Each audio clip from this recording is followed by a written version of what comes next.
The Godwin Eagles soar through the regional playoffs in more ways than one. Welcome to Sportswire. I'm Will Catterley. Mills Godwin came into regionals well represented, with teams in the mix from baseball to tennis and everything in between. But it's one thing to have plenty of sports in play come playoff time, but quite another to dominate the competition in so many of them. Only one team, Godwin Baseball, held the top seed in the postseason. So everyone else, at least on paper, would have to pull off a few upsets. That leads us to Eagles softball. Now, Godwin has been strong all year and held an admirable number 4 seed going in. But a chance to advance against Deep Run was on the table. And then a shot at number 1 Lee Davis? That would be a dream scenario. First things first, however, Godwin have to get past Deep Run, and in the top of the first inning, it was the Wildcats who were looking to strike first. 3 on base, bases full of Deep Run. Wildcats with a lead of this. Ground ball.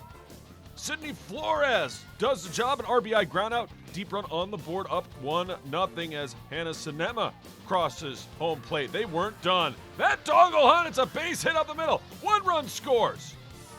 And all of a sudden, Trinity Hazelgrove crosses after the base hit by Olivia Sigler. It's 2-0 before Godwin would even step up to the plate.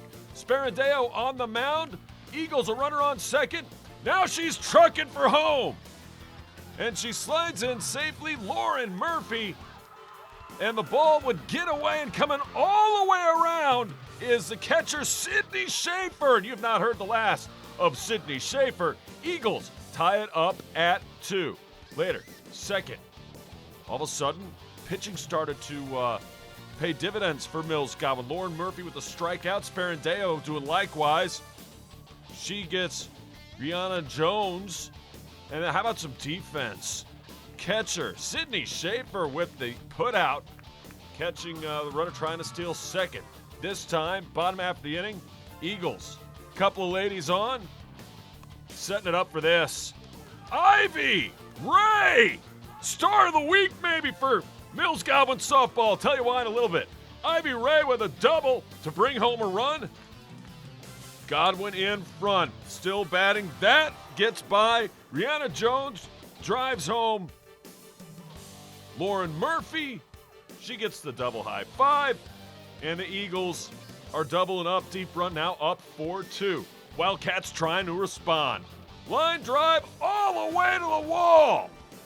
It's a base hit, and Selma Dombrowski's got herself a stand-up double.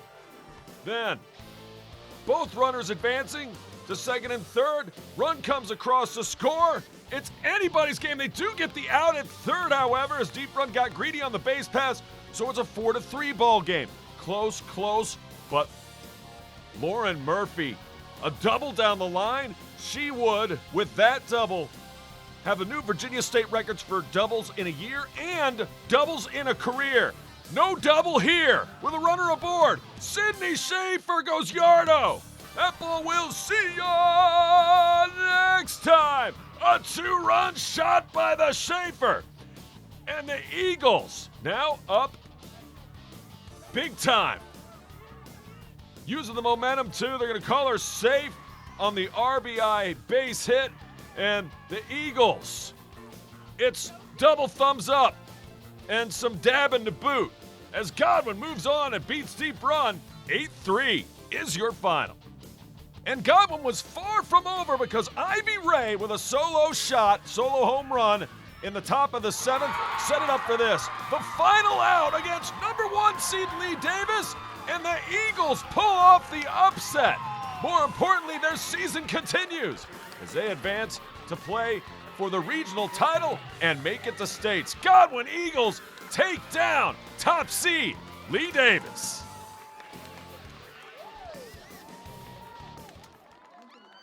Meanwhile, it was arguably the most exciting game in the spring tournament. Deep Run versus Lee Davis baseball, the 4 seed versus the 5. Now, there's plenty of ways to win a baseball game. Timely hitting, good pitching, speed and stolen bases, terrific defense. Well, the Wildcats would need them all. Well, it was put your puppy in a purse night, I guess, at Deep Run High School, taking on the 5th seed Lee Davis. Home team with the better seed gets the draw. And we get things going in the bottom of the first. This guy hit. He rakes all night. Brooks Maisie was amazing. A single would get things going later. Maisie on second would lead to this. Carson Jones. CNI single. Yeah, it drops. Maisie comes across the score, and the homestanding Wildcats grab a 1-0 lead in the quarterfinals here of this baseball classic. Carson Jones picks up an RBI. So, deep run with a 1-0 lead. It would be short-lived because second inning, boom goes the dynamite. Swung on and hit deep to left. That ball will see ya next time. Mr. Jenkins knocks it a long way. Cole Jenkins, he even sings up at 1. Lee Davis could manufacture runs as well. Still same inning, a base hit. Confederates still batting later. That runner's on second base for this. That's gonna get through the hole. Put runners at the corners, and good teams will take advantage of runners in scoring position. They do just that. The ground ball trying to turn the double play. He is safe at first, and Lee Davis takes a 2-1 lead. Tyler brought on the hill, by the way, for deep run. So that 2-1 lead. Well, we go bottom 2.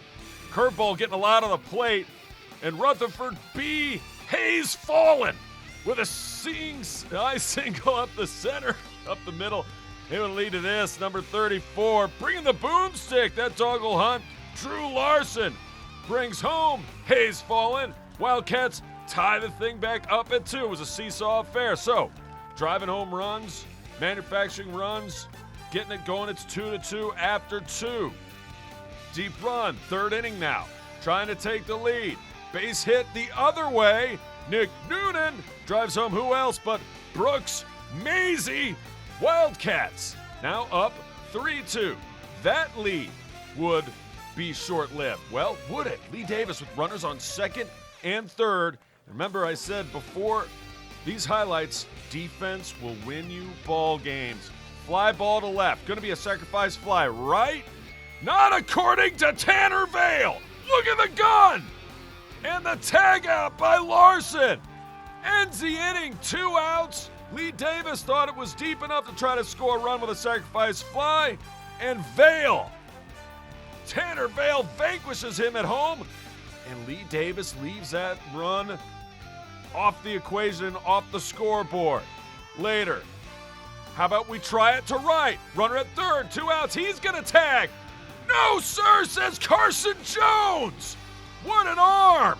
And Jones guns out another Lee Davis runner. That's 2 that could have scored, but the deep run defense leading the way. It's 3-2, top 7. Wildcats just need to get 3 more outs. Well, that ball is hit high and far and deep. It'll see ya next time.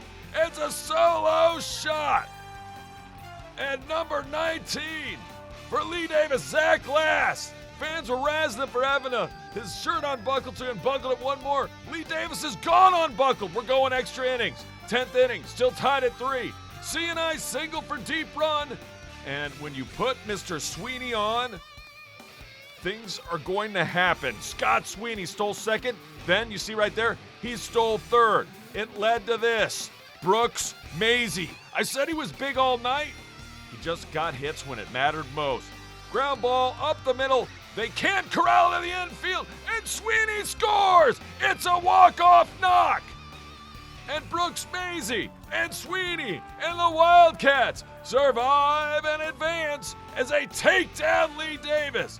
Wildcats, winner in a thriller. Final score, deep run 4, Lee Davis 3. Question is, who would deep run face? Well, number 1 seed Godwin, right? I don't know. Hermitage giving Godwin a ball game. Godwin only up 3-2 in the 6th, mostly because of this man. Hard throwing lefty for Hermitage. Max Moore giving maximum effort. Bottom 6 still down 3-2, trying to keep Godwin at bay and not increase that lead. Ground ball. Herm defense going to take care of it. They get the out. So we go to the top of the 7th, and Max Moore does what any great pitcher does. Give your team a chance to win. Only 3 runs surrendered through 6 innings. Josh Trenadu comes in for Mills Godwin. Excellent pitcher, but that ball's going to find its way through the infield.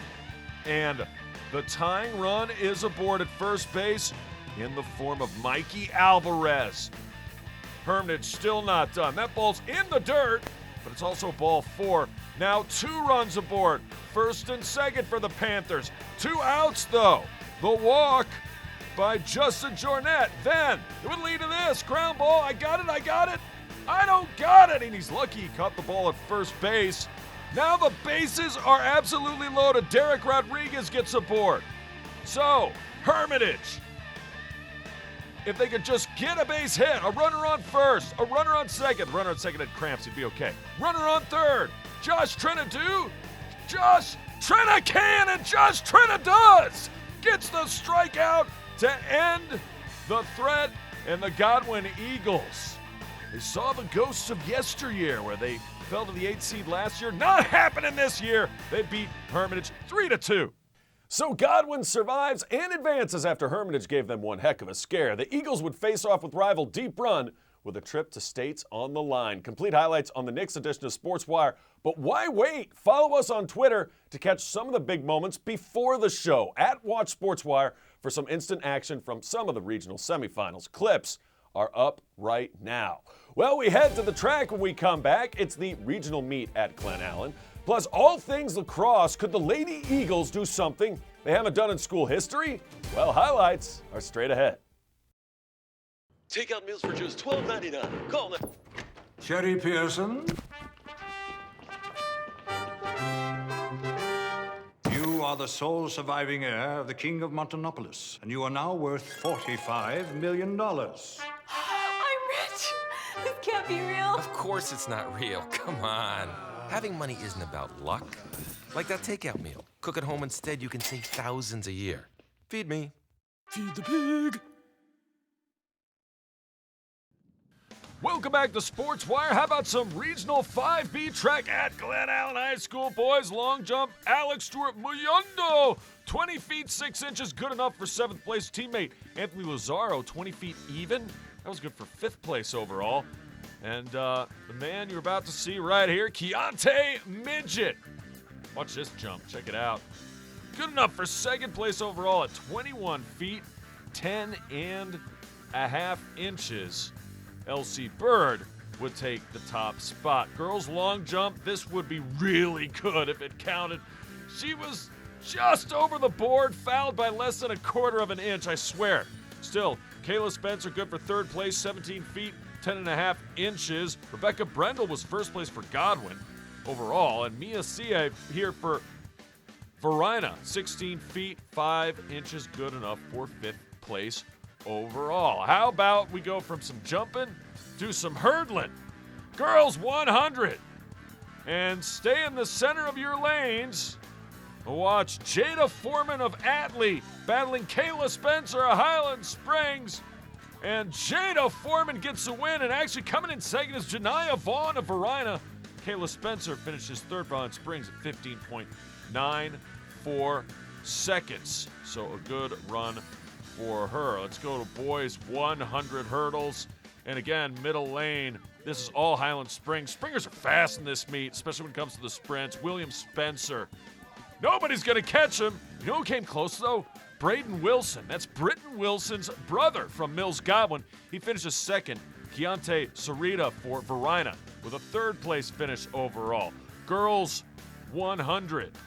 Yeah, get the hurdles out of the way. You want to see some real speed? You got it. Springer's going to finish 1 and 2 in this event. Dominating the sprints. It's Alicia Thorpe. It's Cameron Ross. It's Alicia Thorpe. It's Cameron Ross. And Thorpe takes 1st. Cameron Ross, 2nd place finish. Pelorosa for LC Bird would take 3rd place overall. Guys 100. Well, this came down to Javante Harding of Prince George. We go south side for the victor in this one. He takes the 1st place finish in the middle lanes. Jordan Payout for Bird finishes a close 2nd. And the Jackrabbit for Highland Springs, Raekwon Smith. He was fast as well. 3rd place finish for the Springers in the boys 100. How about we go for some distance, shall we?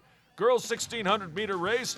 And when it came to distance running, Deep Run was pretty darn good, especially the girls 1,600, because they're going to, as they go around the turn, and here come the legs, they're going to finish 1 and 2. The dynamic duo of Kenzie Dillman seen here and Janie Sanborn finishing number 2. Wildcats solid in the 1,600 meters. And yeah, that's definitely worth a smile, and it's definitely worth a high five, low five, and some time to catch our breath.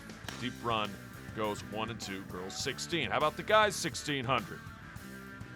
Different story in this one.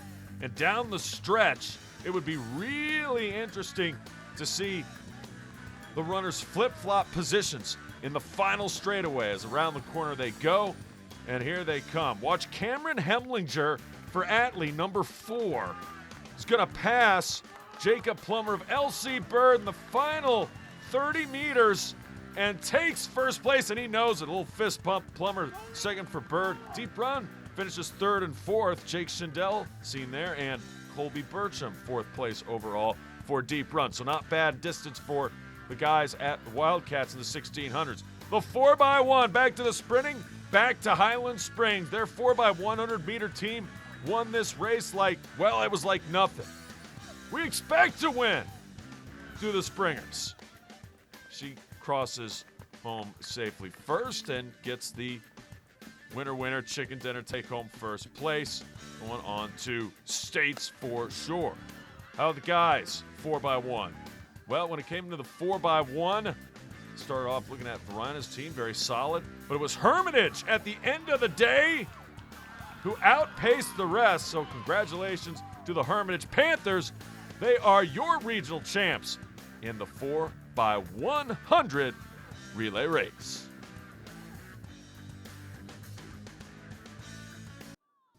To regional semifinal lacrosse, it's Mills Godwin ladies style taking on Freeman. They were up 9-6 at the half. Second half action, that's a great save. One of the reasons why Godwin was so strong in this match, in the second half especially, was their defense. They get the steal right there, and they would convert on the offensive end as well. Watch them pass the ball around, wait for it, fires, finds it back, and then she shoots, she scores! And Riley Goldschmidt was big, but make no mistake, that made it 11-6. This was a team effort on offense, defense, in goal, subs coming in. She shoots, she scores. Annie Bartley connects. And Godwin well on their way up 12-6. Like I said, Freeman had 6 goals at the half. They would not score in the second half. You want more? Bartley, you got her. She shoots, she scores. And the Godwin Eagles, for the first time in school history, advance to the regional championship and punch their ticket to states. We used to start to believe, and the goal was to make the state tournament. We had some ups and downs during the season, but Freeman came back the second time and beat us 28. And so we came into this game, having lost that game, and we came back tonight. The girls had heart. I mean, every single girl out there, every girl on the bench, everyone contributed. I think all successful teams have that sense of family, and that's what these girls have. Good enough to win 13-6 and win the regional title outright over Atlee. How about guys lacrosse? Semifinals being taken place at Hermitage High School. It's Freeman, it's deep run. Wildcats came out blazing hot in this one, firing, finding the back of that. He shoots, he scores. Nick Krug had 5 goals in this one. That was one of them, and the match number on his jersey. Deep run with an early 1-0 lead. They were not finished. Freeman trying to get things going. It's intercepted by Evan Wheeler, and Wheeler's got the wheels. Great football player, too. And he goes coast to coast for the goal. 2-0 Wildcats, and there was more where that came from deep run. They absolutely owned the first 2 quarters of play. 2-0 still first quarter. Here come the Wildcats firing, finding the back of that. He shoots, he scores. Once again, Mr. Wheeler does it. Finds it back then. He had 3 goals in this one, and then it's back to Nick Krug. That is just a laser rocket of a shot. He shoots, he scores. Wildcats suddenly jump on Freeman with a 4-0 lead. Changing sides, second quarter, more Wildcats firing, finds it back and then again. He shoots, he scores. It's Nick Krug. And Krug was almost unstoppable in this one, but other teammates got involved. Watch how this shot goes in. This is Blake Wyman and he scored 4 like on his jersey. But watch this goal again. This was not by accident. Sportswire slow-mo, freeze it, and then we're going to make the scale a little bit bigger. He goes between the wickets for the goal. Top play nominee. What a goal by Wyman. He had 4 on the evening, and it was all deep run. Not just in the first 2 quarters, but in the second stanza as well. Shoots, he scores one more. Wyman, you got him. And the Wildcats, off the law offices of Krug, Wyman, and Wheeler, connect, score, and take down Douglas Freeman. And they clinch a spot in the regional finals against Atlee. More importantly, a trip to state. 12-3 is your final. Well, we hit the pitch when we come back. Tucker tries to advance past Atlee, plus Glen Allen looks to continue their strong season against Godwin. That's next. Todd's a great guy. I mean, look at him. What a sweetheart. Attaboy. Wait, Todd, what are you doing? How totally selfish and un-Todd-like of you. Come on, Todd. Come on, man. Welcome back to SportsWire. We go to quarterfinal for girls soccer action. Glen Allen, Godwin, she shoots, she scores! Jags don't even wait for my introduction. That one is fired and found in the back of the net by Lauren Brokaw, the freshman forward, and it's 1-0 Jaguars. Jaguars having a terrific year, and only loss in the season coming late in the year to deep room. Watch this pretty, oh so pretty pass. You'll never score an easier goal. She shoots, she scores. And the Jags, Lauren Donovan, gets the easiest goal of her career probably. It's 2-0. At that point, there'd be more where that came from. Still in the first half, Glen Allen still pressing forward. They got attackers. And number 18, she's going to get her boot on it. She shoots, she scores. Margaret Beckman puts it in the back of the net. Jags up 3-0 at that point. Godwin did have a few opportunities to go second half, as the Eagles going to find their footing here and get a chance on net. Glen Allen's keeper is way too good for shots like these, especially when there's nobody there for the cross. Easy squeezy, lemon peasy save, and then here come the Jags. Look at the long ball off the keeper, and it's going to find the boot of Lauren Brokaw. She shoots, she scores.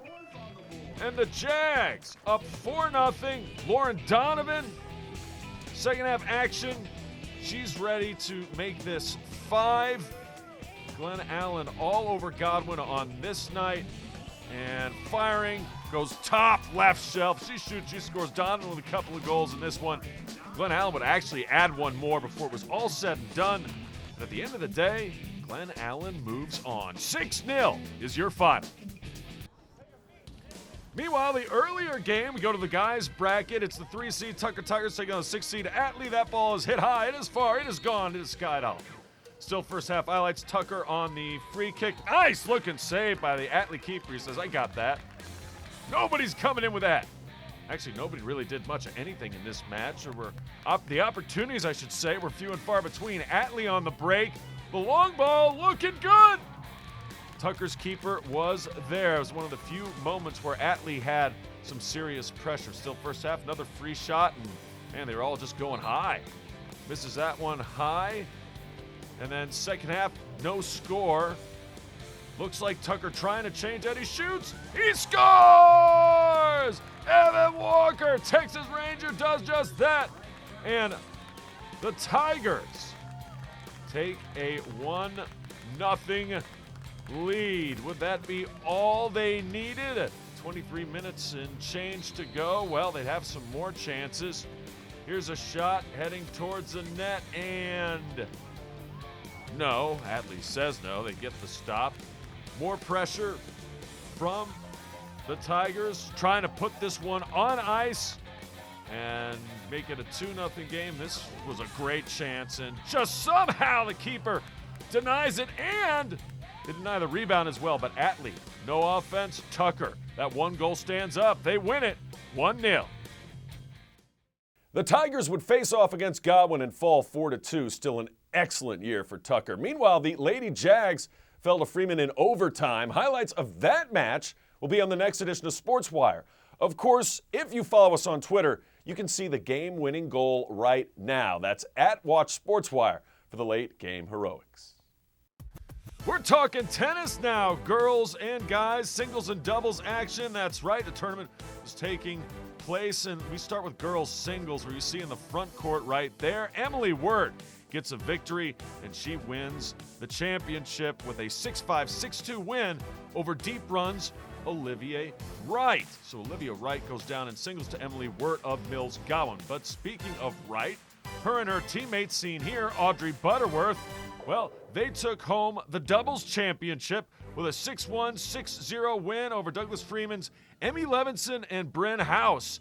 Butterworth and Olivia Wright, key cogs in the wheel for this Deep Run girls tennis machine. So Lady Wildcats take care of the ladies doubles championship. Congratulations to Audrey Butterworth and Olivia Wright, seen here in her match earlier this year against Emmy Levinson. How about guys singles? Back to Mills Godwin. No one could stop Mills Godwin's Rishi Shankar as he would take the singles title, beating his teammate Andrew Campbell 6-0, 6-2, win the Class 5 Region B boys singles title. Yeah, he got it. And then he teamed up with Campbell to take the doubles title over Henrico Salik Morchetti and Pranav Sabu 6-3, 6-0. So Godwin gets a win in doubles for guys singles, and girls singles as well. Deep Run wins in girls doubles. Remember, if you have questions or comments about the show, just send me an email to this address, sportswire@henrico.k12.va.us. And you can always follow us on Twitter. I can't wait to see you next time on SportsWire.